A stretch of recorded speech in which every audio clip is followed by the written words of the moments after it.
Some of you probably clicked on this video looking for an answer to one big question: who's gonna win the 2025 Volleyball Nations League? But instead of answering that myself, I'm throwing the question back to you. In this video, I'll break down the tournament format and what rosters we can expect from the world's top men's volleyball powerhouses. You know the drill, drop a like and subscribe, and let's dive in. There are some major changes coming to the 2025 Nations League. First off, we've got 18 teams instead of 16. Ukraine is making its debut. They earned their spot as the highest ranked team that hasn't played in the VNL before. China joins the lineup too, thanks to winning the 2024 Challenger Cup. The old system of core teams and challengers is gone. Now everyone's on equal footing. And here's the kicker: the last place team will be relegated at the end of the tournament. Their place will go to the next highest ranked team that hasn't yet played in the VNL. Now, let's talk schedule. The preliminary round is split into 3 weeks, with each week played across 3 different countries. Week 1 runs from June 11th to 15, with matches happening in Quebec, Canada, Rio de Janeiro, Brazil, and Xi'an, China. Week 2 is from June 25th to 29, with Burgas, Bulgaria, Chicago, USA, and Belgrade, Serbia hosting. Week 3 happens July 16th to 20 in Gdansk, Poland, Ljubljana, Slovenia, and Kanto, Japan. Every week is like a world tour. Teams will have to perform at their peak while adapting quickly to different time zones and conditions. The finals will take place July 30th to August 3rd in Ningbo, China at the Beilun Gymnasium, which seats 8,000 fans. The format is classic knockout: quarterfinals, semis, a third-place match, and the final.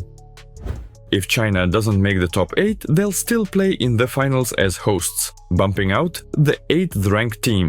So yeah, it's gonna be intense. Every win will count.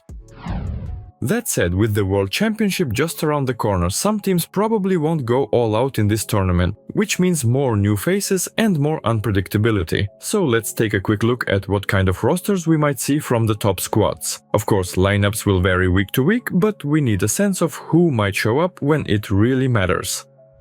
Let's start with the reigning champ, France. Almost all of their top players are expected to be there. The only big name missing is Bo Yi, but that gives us a chance to watch fresh talents like Tizi Ualu, Ferrell and Duflos Rossi. This squad will definitely bring some serious flair to the court.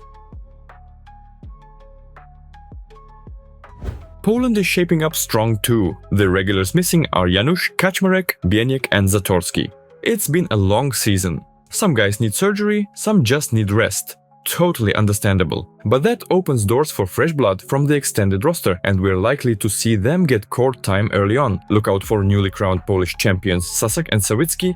This gives Nikola Grubic plenty of room to test out different combinations.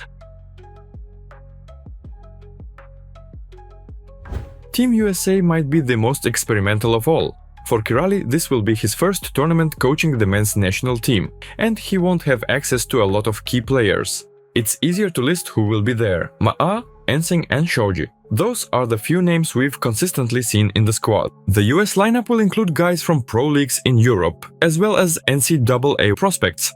And for me, since I haven't followed college volleyball closely, it'll be a cool opportunity to check out the new generation of American talent. Now to the reigning world champs, Italy. They're bringing out most of their big guns. The only notable absence is Galassi.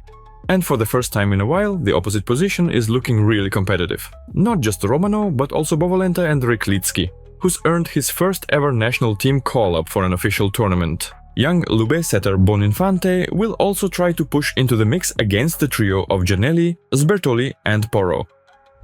And of course, let's not forget the fan favorites, Japan. Sekita is confirmed to miss the tournament, which opens the door for a battle between Fukatsu, Oya and Eiro for the starting setter spot. We probably won't see Nishida either, although in a recent interview Yuji said if new head coach Tilly really needs him, he'll be there. Until then, this is a big shot for Miyaura to prove himself. Personally, I'm really looking forward to the debut of outside hitter Mizumachi. With Takahashi and Ishikawa expected to miss week 1, Taito has a great chance to shine.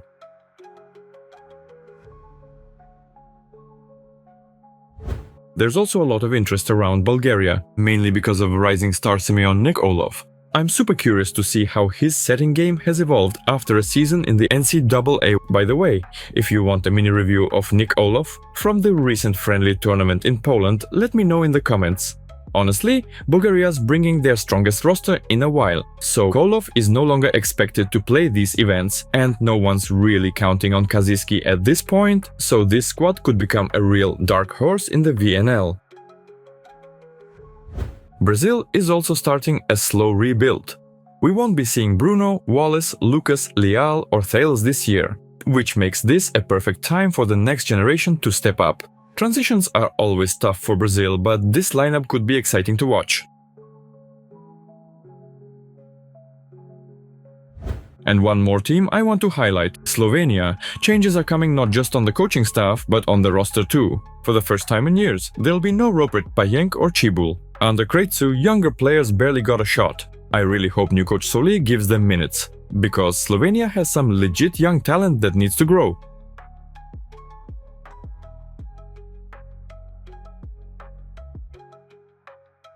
And last but not least, Cuba.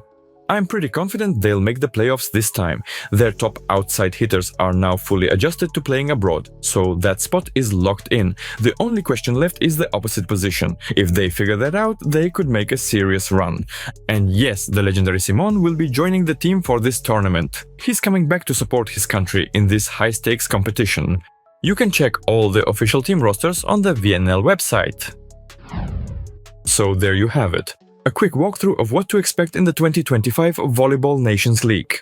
After you hit that like button and subscribe to stay updated throughout the season, drop a comment below. Which teams are you following? Who's going to be the biggest surprise? And who do you think will take the VNL title this year? I'll be reading your replies. As always, I'm Nick. Love what you do and you'll definitely succeed. See you soon!